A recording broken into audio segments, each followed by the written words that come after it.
கட்டி சபரிமலை காடு தேடி கட்டுமுடி 2 கட்டி காந்தமலை ஜோதி காண சபரிமலை பயணம் தானப்பா சாமி வழி துணையா வந்து சேரப்பா.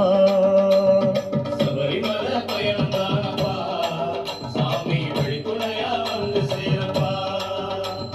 குருசாமி கால தொட்டு கூடி ஒரு சரணம் விட்டு புலியேறும் பொண்ண நினைச்சு புல்லரிக்க சரணம் விட்டு காந்தமலை ஜோதியானவா